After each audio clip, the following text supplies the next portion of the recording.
Welcome everyone to today's podcast. My name is Paul. I'm a very happy member of Cocaine Anonymous. I live in Peterhead in Scotland. I'm absolutely thrilled today to have been joined by Jenny. Hi, my name's Jenny. I'm an addict from Ipswich in Suffolk. Thanks so much for coming along to the channel today. So we're back with another recording. Today we're going to be talking about experience, strength and hope, the solution of recovery, and also the problem of alcoholism addiction. I'm going to be putting up various screens on the video, so please check those out. I'm also going to be putting up information about meetings, how to find and attend Zoom meetings, which are going on round the clock every single day. If you've got a problem with drugs, including alcohol, stick around, listen to the similarities, not the differences. Yes, so without further ado, I'm really pleased that today we're going to hear experiences, strengths and hopes around addiction and recovery. And I'm just going to hand the floor straight over to you, Jenny. Thank you, Paul. Like I said, I'm Jenny. I'm an addict. My story, basically, I've been an addict since I was 13. I was born with a disability, which meant that I had 57 operations from the age of birth till I was 13. I also had a very abusive father who did things that were not very nice to me. All this led me to seek out people that were a lot older than me to look after me because I wasn't getting it at home. And of course, that led to drugs. Weed and speed were the first drugs I was introduced to. I didn't like the weed. It made me very paranoid, so I didn't do it. But I loved the speed. I learned very quickly how to manipulate people. And I manipulated one of the lads into letting me into his speed business. And I would sell speed after school and in the evenings. And that led me on to having quite a lucrative business. I left home at 15. I moved into a squat with 8 other people and we partied. I sold speed and we just generally had a good time. It was all fun and games at that point in time. At the age of 19, I met my husband and had a baby. I didn't use during my pregnancy, but as soon as I'd had him, I took some speed to the hospital with me. And literally minutes after I'd had my son, I was in the toilets having a hit of speed. And I'm not proud of doing that, but the addiction was such that I had waited 9 months to have this damn baby, which I didn't want. And I wanted the speed more. I'm not proud of doing it, but it happened, and that's just the way the addiction led me. I went on to have another child. I again stopped using during my pregnancy, but again used in the hospital after I'd had him. This baby I really wanted. The first one I didn't. I had very bad postnatal depression.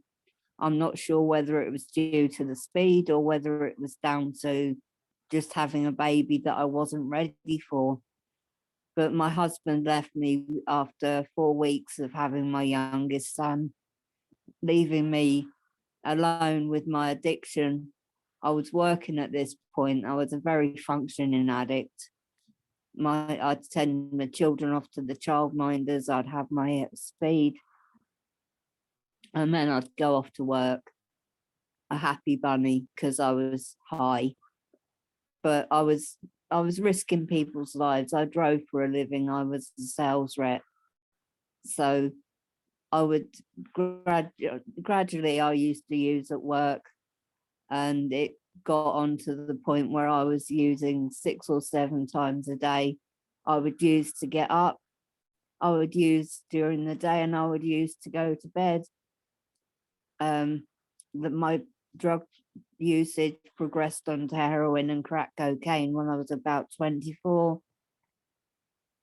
And there was a point in time where my son was about 8 and I was using heroin in this crack house, and he begged me not to use the heroin, and I turned around and said to him, "You're just a waste of space. You're going to use when you grow up. You know better than your father." And God, how I regret those words. Those words cut me deep, and still to this day, I don't forgive myself for it. It's a work in progress. Forgiveness is part of this program, and I am working on it very hard because my son has forgiven me for what I've said. I got off the heroin and the crack. I managed 6 years clean, but it was a white knuckle ride. It led me to a bridge, because at this point we'd moved from Haverhill to Ipswich. Geographicals was always a big thing for me, moving about to try and get away from the drugs.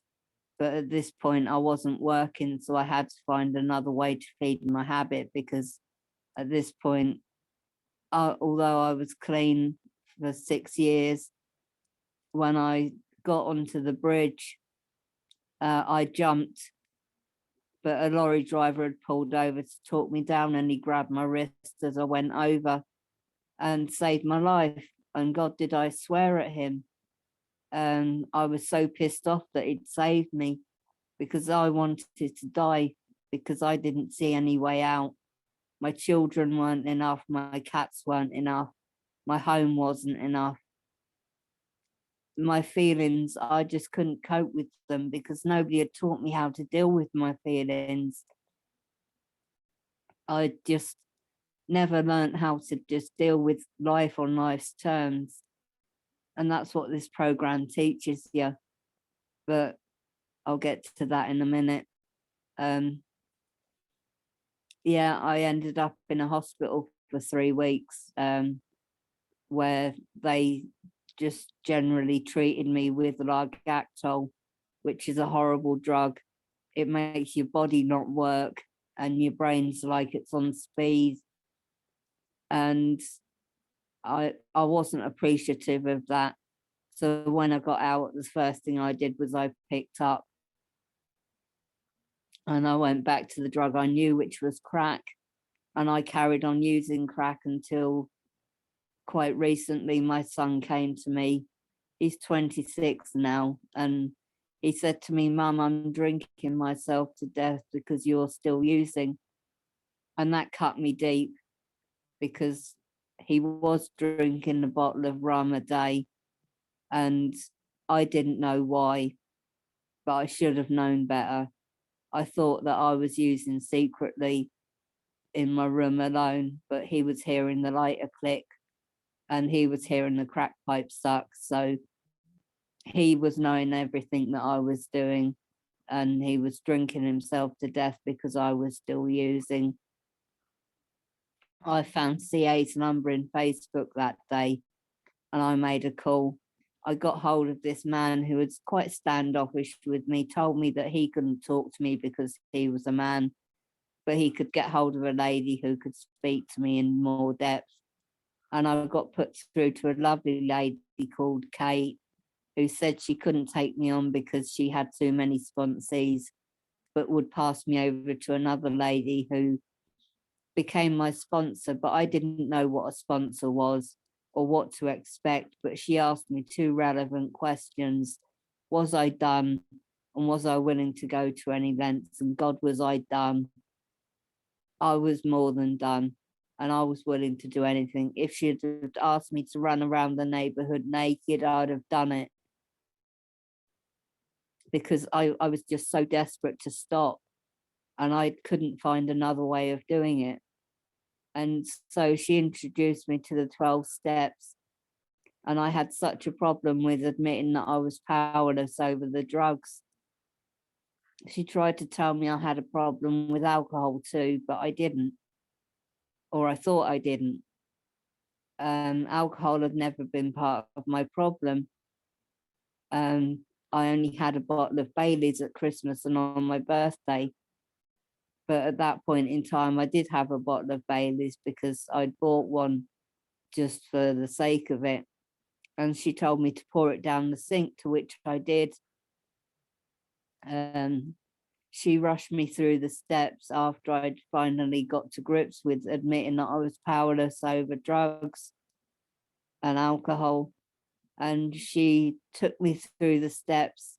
And when I got to my step 4, I was so grateful for it because I gave over everything. I was brutally honest with myself and with my sponsor and with my higher power, which is something that I got on my step 4, because before then I'd been borrowing my sponsor's higher power. She lent me her higher power because I didn't have one of my own. But a higher power is just your conscience. If nothing else, you can use your conscience as your higher power. And that's what I found to begin with. But on my step 4, I realized that there was a God out there that loved me. And when I released everything to the world, to God and to my sponsor, I felt like a weight had been lifted off my shoulders. It was wonderful. And step 5, admitting it all, and step 6, and going through step 7 and 8. And then when I got to step 8, I had to write the letters to make for my harms. And the worst ones that I had to write were the ones from my children. And I actually let my children read their letters, and they were amazed that I knew what I'd done to them, all the places I'd taken them, the crack places and the dealers' houses, and on the drug runs that I did, because I ended up in prison for 3/4 kilo of crack cocaine, 10 months in prison, 4 months on tag. That wasn't a fun experience, I can tell you. Being in a 9x6 cell with somebody else, snoring all night, keeping me awake. It was just horrible. It wouldn't be something that I'm willing to go back to. So I'm so glad for the 12 steps. And like I said, the step 8, letting my children read their letters, they gladly gave me their forgiveness, as did many other people I'd harmed. I'm still waiting on a few amends to be made, but the door's still open. One of those is my mother. I hadn't spoken to her in 16 years because of the abuse that I'd suffered at the hands of my father. I blamed her for it. I thought she knew, and so I hadn't forgiven her. So on that fact, it was a two-way forgiveness. But she didn't want to talk about the abuse. All she wanted to talk about was my drug addiction. So we talked about that, and gradually we're getting back a relationship. It's very tentative at the moment. We talk on Facebook, we send a few messages every now and again, but it's nothing like mother and daughter. And I regret that, because I miss having a family, because it's just me and my sons. My eldest son stopped talking to me because of the drugs, which then stopped me from seeing my grandchildren. And I've got 3, one's 9, one's 6, and one's 4. And I missed my children, my grandchildren being born. So that I regret, because being in the throes of drug addiction and having children that really resent it is not a nice thing to have. My youngest son stayed to look after me, and at 26 he should have been out on his own. And thankfully now I'm through the steps. He's now looking into buying himself a place with his girlfriend, so I'm so grateful for that. He's finally stopped drinking because I've stopped using. I'm now 108 days clean, and I'm so grateful for that. My steps don't end. I live steps 10, 11, and 12 every day. I pray and meditate. I do my nightly inventory. and I give it away freely. But prayer and meditation is so important to me. I pray and meditate when I'm hoovering. I pray and meditate when I'm washing up. And I pray and meditate when I'm just sitting around watching TV. Because watching TV, you're already in a meditative state, but you just don't realize it. So it's so easy to slip into a meditation when you're watching TV. And I would recommend anybody to try it, because it's good. And meditations, you listen to God when you're meditating. And the meditation and prayer is a two-way street, or it's two-way prayer, I've heard it called, where meditation, you're listening, prayer, you're talking to God, meditation, you're listening to God. Do more listening than you do talking, and you'll hear the answers. I give it away freely. I've got 5 sponsees at the moment. One I've got through the book. She did so well, and I'm so very proud of her. She's almost ready to go on to sponsoring herself. And I learned so much through my sponsees. It was like every time I read the book with one of them, I was reading it for the first time, and more words were jumping out at me and more phrases were jumping out at me. And it was like I was reading it for the first time again. And it's like that every time I go through the book with someone. And of course, I read it by myself, and I have a copy of the 12 and 12 now, which is the 12 principles and the 12 traditions and the 12 steps. Sorry. And it just goes more into depth of the 12 steps and the 12 traditions of C.A. as a whole, or AA as a whole. And it's a great book to have. I'd recommend anybody getting a copy of it, because it goes along with your big book and helps you understand it better. It doesn't explain the big words. You need the extra dictionary or Google for that. But the 12 and 12 is a brilliant resource, I found anyway. And that's my story. And thank you, Paul. I shall leave it there. Thank you so much, Jenny. Always great to hear you. Thanks for coming along today. So, I put up on the screen there, family, a meetings list. Now, that's not an exhaustive list of meetings. There are literally hundreds and hundreds of CA meetings and thousands of AA meetings every single week. If you was to go to cocaineanonymous.org.uk, which is the web address at the top of the screen there, you would get a list of online meetings and a list of face-to-face meetings in Britain. If you was to go to ca.org, you'll get all kinds of information, pamphlets. You would get a link to a screen that would give you a list of online meetings. If you was to go to ca-online.org, you would get a list of online meetings as well. So here's some of the meetings on the screen. Now, if you take a look at the top left, just underneath the pink box where it says the Breakfast Club, that's on every morning at 7:30 in the morning. Underneath that, Great Gratitude is every morning at 9:30. Underneath that, Pop-Up Recovery every morning at 10:30. Then if you go to the top, Weekend Recovery is on every day at 2 o'clock and again every day at 8 o'clock. If you go to the top right, Daily Reprieve is on every single night at 9:30.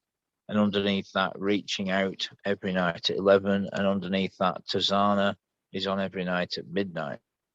So that's 8 meetings that are on every single day, without fail, every day, 365 days a year.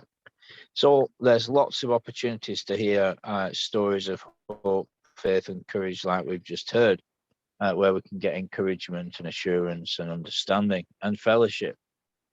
So please come along to Zoom meetings. Never be put off going to a Zoom meeting thinking you've got to put your camera on. Only about a fifth of attendees put their camera on. No, I feel that if you go to a Zoom meeting, you'll have to talk. Again, only about a fifth of attendees talk. You will have the opportunity to talk with Cameron if you so wish.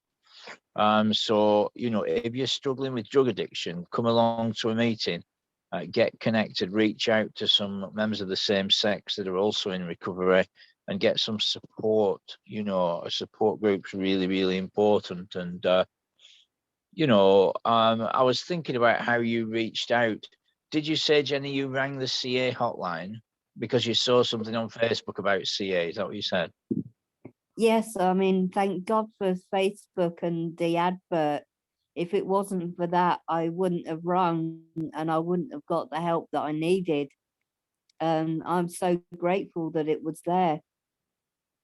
Well, that's amazing. That is amazing. And I think you're the third person in all these years that I've heard that has come, as it were, at least their first point of contact or information was through Facebook. And that's just marvelous, and the CA hotline is a wonderful thing. A friend of mine, he's responsible for recruiting folks for the CA hotline, and it's just such a wonderful, wonderful thing indeed. On the screen there, family, if you look at the middle of that screen, you will see the Cocaine Anonymous London helpline, and at the bottom the New York helpline.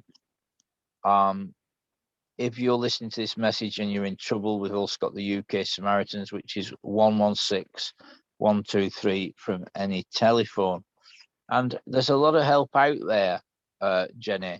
Once you rang that number and got through to Kate, did you say she then became? Oh no, did she put you on to someone else? She had 5 sponsees, various sponsees, I think you said. Yeah, she had too many sponsees to take me on, but she passed me on to Danielle, who is a wonderful lady. And she just took me through the steps so quickly and was so supportive and put up with so much crap from me because I was very resistant at first and wasn't willing to admit that I was powerless. Yes. That's something I know all too well working with others. It's not, and hopefully not something you'll discover a great deal of yourself, because I know you're very active helping others today, Jenny, and that's such a blessing. But yeah, isn't that the case that many of us, when we come in, we're very opinionated and very resistant. That is the word. But we weren't that resistant when we got the gear, were we? I mean, as long as we could cook it up, it were going in one way or another, wherever we could get it in. We weren't that fussy then, but we come into recovery and it's like, oh no, I don't agree with that. I don't agree with this, But over a period of time, we soften, don't we? And we realise that the folks that are trying to carry a message to us, that they've come across many of the same tendencies in the past. And as you say, the patience of sponsors. I mean, it's just amazing, isn't it, when we look back? Yes, I found that I was very resistant to doing the work. I mean, I was willing to do the prayers and the gratitude lists and the meditation because I'd already been doing that. I quit heroin 12 years ago on the 26th of October 2009. So I'd already been doing prayers and meditation. The gratitude list was something new, the 10 and 5, 10 things that I'm grateful for, 5 things that I'm not. But it was the meetings and the calling at a set time that I had a problem with. I just didn't feel that I needed to go on a meeting. But I did. And I enjoy them now, and I do at least 5 a day now. Yeah, absolutely. And, it's very important if you're listening to this and you've got a problem with drugs, the suggestions are very simple. Find yourself a sponsor, get into the step work, follow the clear-cut direction of your sponsor. Just simply follow the directions. Try and do a meeting a day. Try and share at least every other day, even if it's just for a minute. Try and have at least 2 conversations a day, one of which can be the one with your sponsor while you're doing the step work. at least, build yourself a support network of, 5 or 6 folks that are also walking this journey, a few of which that are well established in recovery and sobriety. Find yourself some spiritual literature, commit to reading a couple of pages every single day minimum. Commit to morning, afternoon, and evening prayers, even if it's just for 10 minutes. Locate a way to practice meditation. We've just had a wonderful way described there. Commit to some recovery literature, of which there are dozens and dozens of high quality recovery books available today. They're very reasonably priced too. Find yourself a home group. Use practical wisdom around drugs. If you don't pick it up, you can't get high. If you don't go in the same room as drugs, you ain't going to get high. Don't matter how you're feeling or what's going on between them ears. If you follow those suggestions, friends, you will get clean and stay clean like we have. They're completely free and completely painless, and you will have a happier future. For me, Jenny, transparency, begins in step 1. Conscious contact begins in step 1, whether we're aware of it or not. When we get honest and put pen to paper, which for me, step 1, and we've got 2 podcasts on this channel on step 1, so please check those out if you're listening to this. It's about putting pen to paper. It's the first step. It's very important to look at consequences and powerlessness and unmanageability. What do you think, Jenny?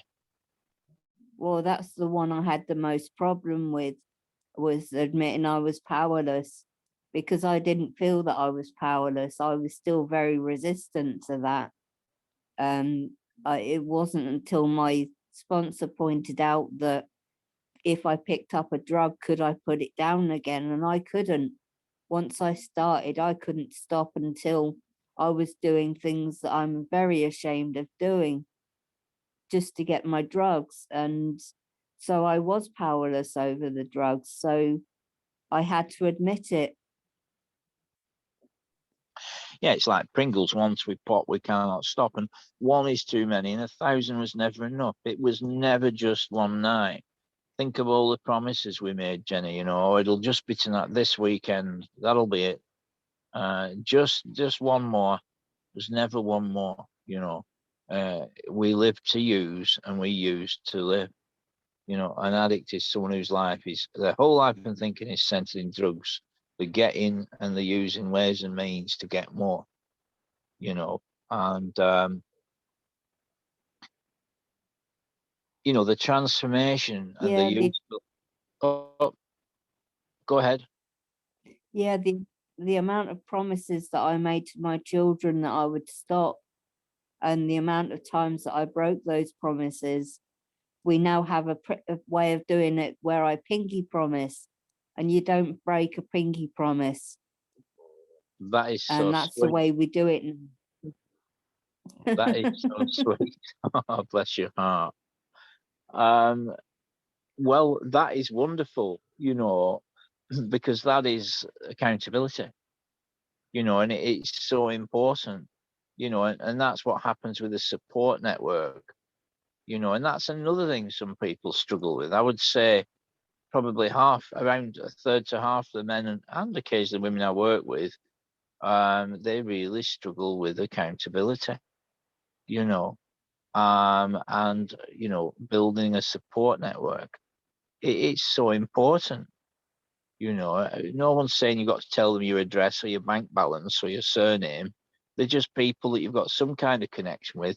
They get it, right? They understand the importance of a support network. You become part of their support network. It's so vital, to have a fellowship around you. We talk about working the steps, working the program, but we have to work the fellowship, which is what you and me are doing this morning, Jenny. You and me will leave this conversation encouraged and assured in recovery in this program today. Of course we will. I mean, I now have several people who I speak to on a regular basis, almost every day, if not a couple of times a day. And I'm going to visit one of them in the new year. Well, actually, I'm going to visit them for the new year. And I'm so looking forward to doing that. And it's meeting someone new and making a new friend outside of addiction, because I got rid of all my friends because they were all users, which left me very lonely. And I think a lot of people, when they come into recovery, they get rid of all their drug using friends and they realize that they're on their own. But that's where the fellowship comes in. Yeah, precisely. And you know, the reality is that early on when we first get clean, it can be a little bit lonely, you know, and we've got to suit up and show up for ourselves, you know. Many of us could quit for short periods, but the problem was we'd chop and change between substances, you know what I mean? Or we'd convince ourselves that reduction would work. And that's a problem with many of the other systems that, you know, that doctors recommend. And not that I'm here to critique other ways that the medical fraternity suggests to get clean and sober, but reduction for real alcoholic addicts doesn't work. I mean, it simply just doesn't work. You know, this is a program of complete abstinence, you know, and what we really have is a commitment to abstinence in God's power, you know. And yes, we talk about God a lot. We are not a religious program, which means we're not connected with any earthly religion, right? But there is a creator. There is one that has all power, who's available to help us in this journey of sobriety, you know. And it really is that simple, you know, and each of us develops a personal connection with God. And ultimately, God is the one that's with us when we feel like we're on our own. We're never on our own. That's the other thing. You know, one of the reasons we used was because we didn't have that conscious contact. We'd become separated from God. We'd got into self-will and devilish behavior, you know, and before we knew it, we were locked in the cycle of living to use and using to live. We were prisoners to our own lower nature, to the lower power, you know, to the darkness. We'd become embroiled in a lifestyle of addiction. You know, we was on a years long spree, you know. Yeah. I mean, I always found that I would pray to God in a negative way. God, get me through this withdrawal, or Yeah, God, don't let me go to prison this time, yeah, or God, don't let me have don't let me run out of money before I run out of drugs. yeah. And it was always a negative prayer to God.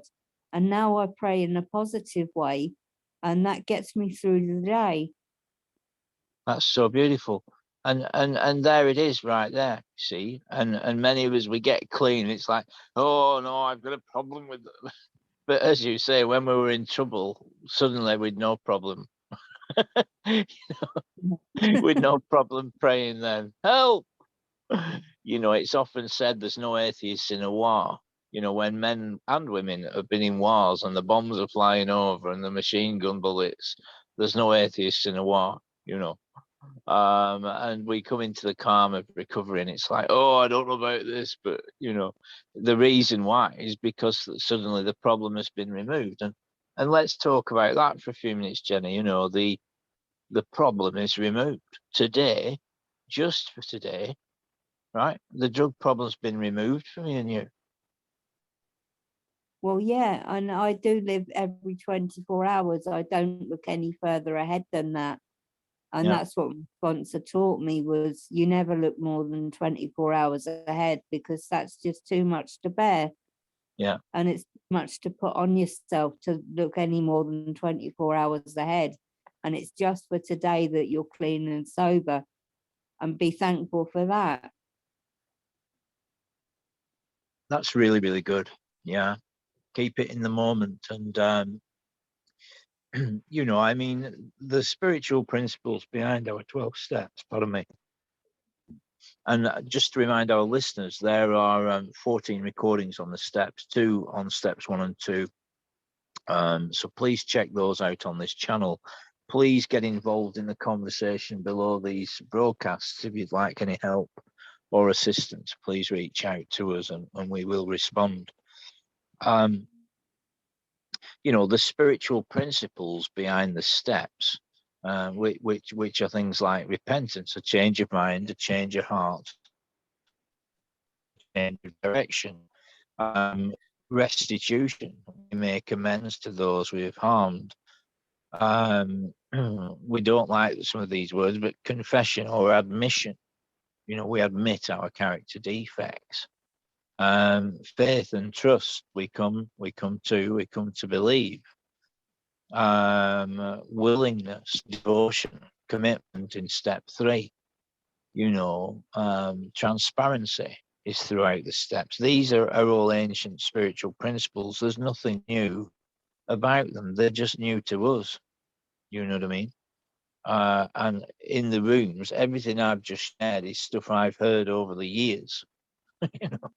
You know, it's not that I'm some walking miracle. That's we hear these things, don't we, Jenny? And we learn these things, and we have, like, what's it called, on page 567 of the book, we have a vital spiritual experience. Let's see if I can just put that up on the screen.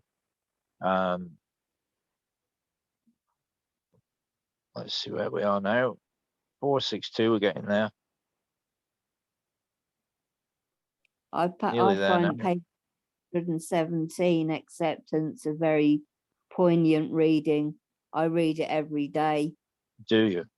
What page is that? 417, isn't it?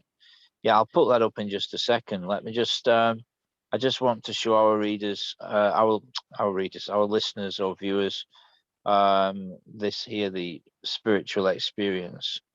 Here it is. So this is appendix 2, page 567. Now, family, this book that's on the screen is a book called Alcoholics Anonymous, often called The Big Book. Now, in there, it talks about alcohol and alcoholism, but wherever you see the word alcohol, you can change it for drugs. And wherever you see the word alcoholism, you can change it for addiction, because alcohol is a drug and alcoholism is addiction. The problem is the same and the solution is the same. Excuse me. Now, this wonderful bit here is just a page and a half, and it talks about spiritual experience. Now, it's been my discovery that I have to have various spiritual experiences every single day, Jenny, to keep the joy of recovery and the peace of recovery and the contentment of recovery in place. If I don't have various spirits, because let me tell you, cooking up in a spoon, right, or taking a hit from a pipe or a spliff or a bong, Jenny, was very much a spiritual experience, let me tell you. Now, well, very so. Yeah, and now in recovery, you know, and I didn't just have one a day, let me tell you. You know, it would be more like as much and as often as possible. That's the reality of addiction. You may know it. Now, I have to have vital spiritual experiences each day to keep the joy of recovery and the gladness and contentment of recovery in place. If I don't mean I'm going to be off to the dope man this afternoon, right? You can rest on your laurels. I've done it. You know, I was just 17 months completely abstinent before I came back to meetings this time round, which I know is not the norm. Most people come in, you know, I was completely clean and sober before I came round to the rooms this time, but life has got much better through being in this process, you know, through listening in meetings and getting involved. You know, there's been a lot of growth, or at least that's what I tell myself. Now, this bit here is all about spiritual awakening, the spiritual experience, and I'm sure you've read this, Jenny. Yes, a number of times. You know, and the idea is that it doesn't have to be dramatic and sudden, although, you know, for some people it is. I've seen people come straight out of living in the spoon half a dozen times a day to getting clean and staying clean, but not all transformations are dramatic like that. You know, I've also seen people come into the rooms and 6 months later they're still using. You know, for some people, you know, each person's journey is different, you know. but I've seen their consequences drastically reduce, and they've had something of a personality change, and then I've seen them get clean. So, we can't prescribe for other folks, and the only requirement for membership in our meetings, in our fellowship, is a desire to get and stay clean. So even people that are using are just as much a member as someone with years clean. Yeah, it's so important to remember that it's a desire to stop using rather than to stop using entirely. You don't have to be clean to be a member of this wonderful, wonderful program. You just Yeah, have a desire to stop using. And yeah, that's the important word. yeah, absolutely. So the thrust of this bit here at the back of our book, Alcoholics Anonymous, one called the Big Book, is that we can have incremental or gradual spiritual experiences, spiritual awakenings that's more of the educational variety.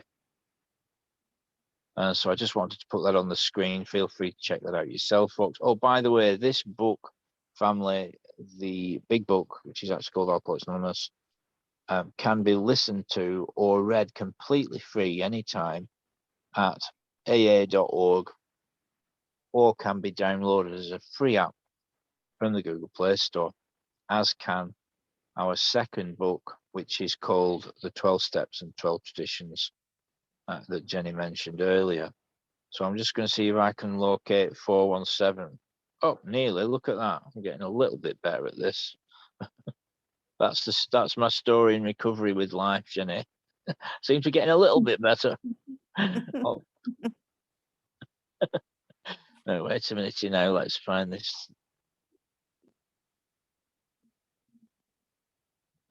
Yeah, I found acceptance is the key to everything.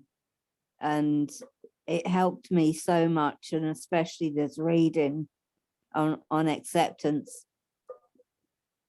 Go on, feel free. There it is. I put it on the screen. And Go ahead. the answer to all my problems today, when I am disturbed, it is because I find some person, place, thing, or situation, some fact of my life unacceptable to me. And that's the point. It's unacceptable to you at that point in time. You can find no serenity until you accept that person, place, thing, or situation as being exactly as the way it's supposed to be at this moment. Nothing, absolutely nothing happens in God's world by mistake. And that's the point, that nothing happens by mistake. Everything happens for a reason. We don't happen to know what that reason is at that point in time, but it becomes clear over time. And that's what I found. And this reading has helped me so much. And that's why I read it every day. And it reminds me of the fact that people, places, and things, you have no control over them. But when you accept them as being as exactly the way they're supposed to be, it's so much easier to work on life. Beautifully put. It's such a wonderful part of the literature, isn't it? And yeah, absolutely. And certainly when you're working with others, it's very important to bear that in mind.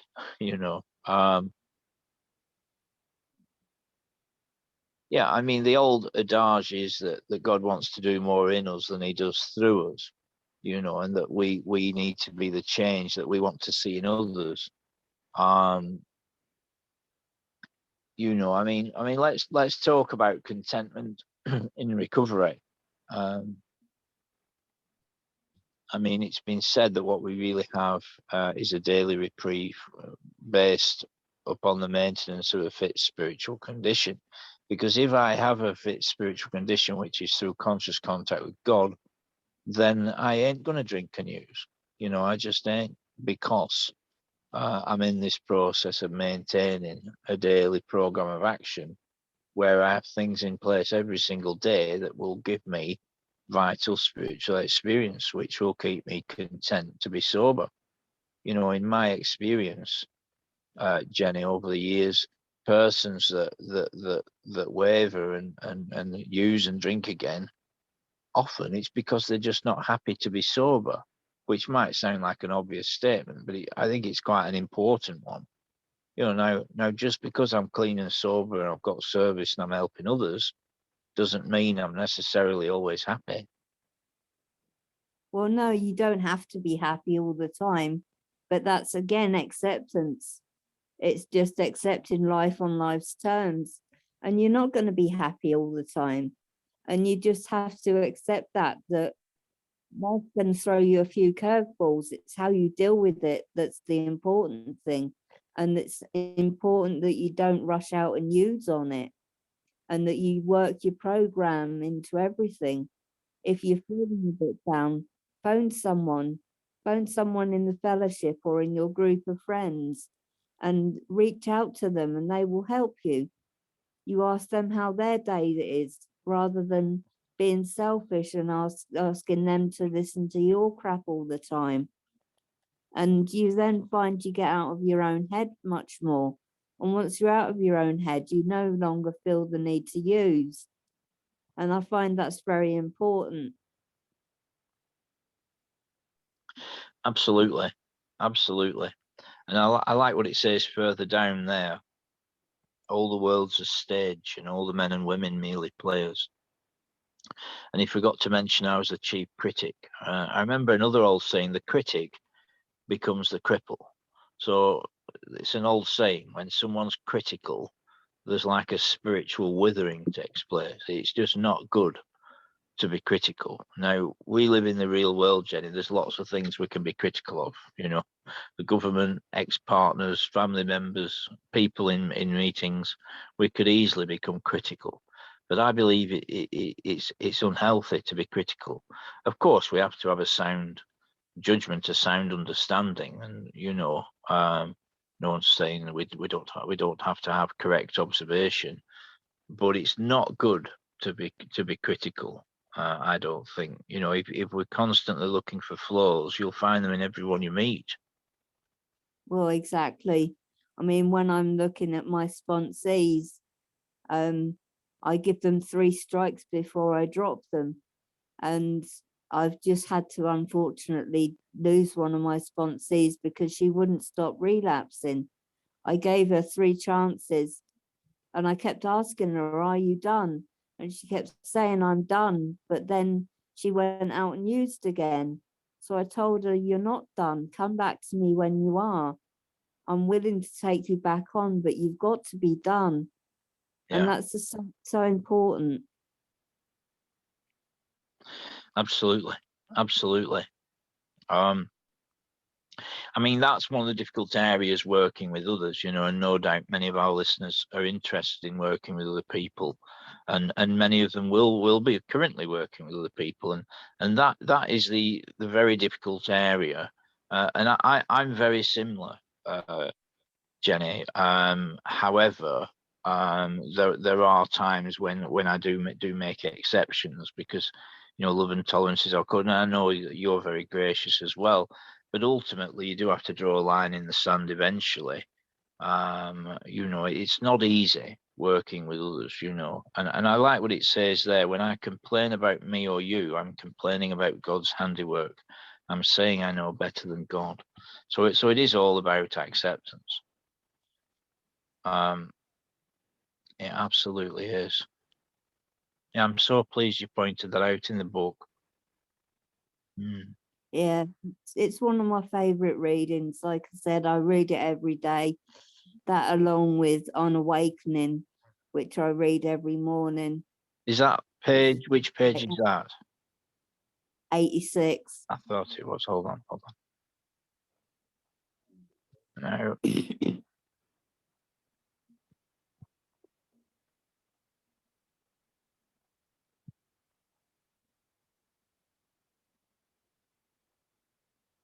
There it is.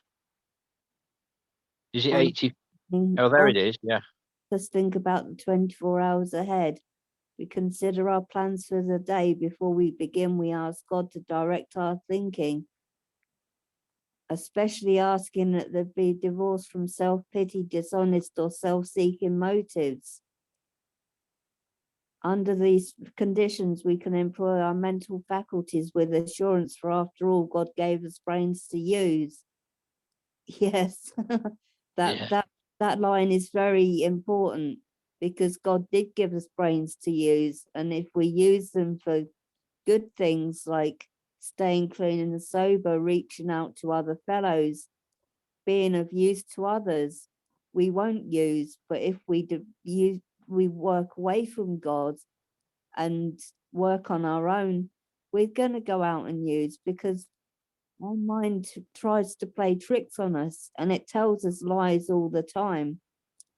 Like my brain the other day, when I got my first sponsee through the book, my first thought was, oh, it'd be wonderful to go out and have a pipe now. And I just laughed at myself, because my brain wanted to reward my good behavior with a pipe. And I would thought that was just so weird, that I wanted to reward myself with using drugs again. But that was just the lie coming in, and I didn't act on it. I carried on doing what I was doing, which is being of service to others. Absolutely, and that's exactly what it is. The lie comes in, and that's why thinking the truth, speaking the truth, knowing the truth is so important, which is the journey of the steps. I mean, people say, self-knowledge can't help us. Well, self-knowledge in and of itself won't be a great deal of help, but if it's in God's power, if it's shared with others, right?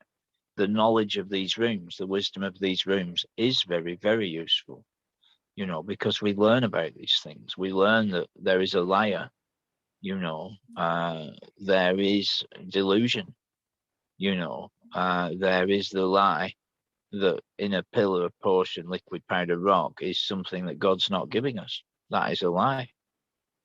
You know what I mean? The joy and the peace we get in recovery and through conscious contact are far greater in reality than what we got, in powders and portions and liquid, Yeah, I mean, I find that now that I've stopped using the crack and all the other drugs, that my life has become so much better. And like I said, I'm allowed to see my grandchildren again. And the best part was giving them £500 this year, which is something that I couldn't do last year, because last year I was in addiction and I was spending every single penny I had on drugs. So I didn't have anything to give my grandchildren last year. Not that my son wanted to have anything to do with me, Yeah. but now I transferred him £500 yesterday. Amazing. We just would never have done that, would we? Now, I love this reading here, because it says on awakening, as you say, and it's about motives, self-seeking motives. What is the motive? What are our motives? Very, very important. Are we in the problem, or are we in the solution? Are we in doubt, or are we in faith? Do we believe that all these suggestions that were mentioned earlier can work for us, listeners? Are we convinced that this program of action, after listening to this clear presentation of recovery this morning, can work for us? Well, keep coming back. Please check out the other personal stories, the other broadcasts on this channel, and please come along to a meeting. Get involved. Invest in your own recovery. You will be amazed. Get into this process, this step work. Before you're halfway through, you will be amazed. I mean, many of us come for our drinking, but we stay for our thinking. We come for our drugging, but we stay for our thinking. We come to get rid of a terrifying drug addiction. But we stay because we realize the transformation that's on offer. The amount of folks that I've known, Jenny, that have come in just wanting to get clear of drugs, and have stayed because they've become totally different people. It says in the book about an emotional rearrangement, a change of perspectives, a personality change. you know, and we learn about, I mean, there's a bit on page 33, 35, 37 and 42 about the peculiar mental twist, the wrong thinking that keeps us locked in addiction. You know, it has to do with wrong thinking, wrong lifestyle, right thinking, right lifestyle. Yes, we live our way into right thinking, but that right thinking comes from listening in meetings, the literature, prayer, meditation, step work, conversations just like the one you and me are having. I start thinking wrong, you know, by God's grace. You know, I get cleared of wrong motives, you know. Yeah, I think it's so important that we do employ God in all our lives, and that's the God of our own understanding, not God that sits in a cloud in the sky. And it's important that we don't think about God as being the man that sits on a cloud in the sky. It is truly a God of our own understanding, or our conscience, to be more precise. Well, what if the God of your understanding does sit in a cloud in the sky? Well, that's fine. It's your own God. Well, the creator is the one that gives us power. And, you know, I think it's really important what you say, Jenny, you know, the personal connection that we develop. You know, and it's interesting because forgiveness, you mentioned it earlier, you know, it's not specifically mentioned in the steps, but it's very much part of the program, you know, and step 4 helps us identify when we've been angry at others, very often our part in that, you know. So, for example, if I was a dope dealer, I've suddenly got dozens of resentments against addicts, and the specific things causes for them. Some of them may well be their fault, but if I weren't a dope dealer amongst drug addicts, living that lifestyle, they would never have happened. You know, Yeah, things like that. You on know, our character defects is so important.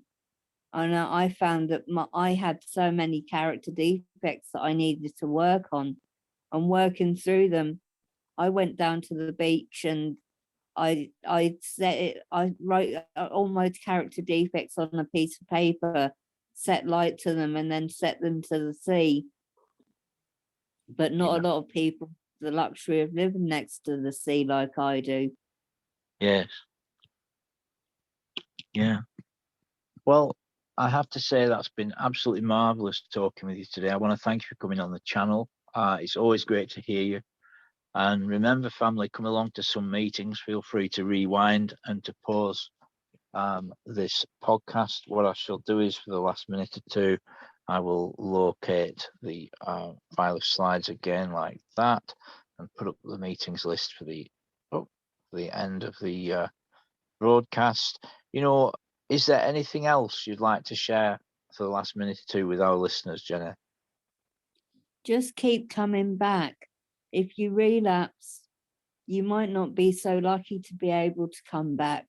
So try not to relapse in the first place. Try to work the program to stay clean and sober. But if you do relapse, just keep coming back. Find your way back to the rooms. Find your way to the steps and work your program like you worked your drug addiction. And that way you will stay clean and sober, like the promises said. Absolutely so. Absolutely. So, look, family, thanks for tuning in today. Please feel free to get involved in the conversation. Yeah, it's been wonderful sharing with you, Jenny, and what a message, you know, power of example that we can get free and stay free.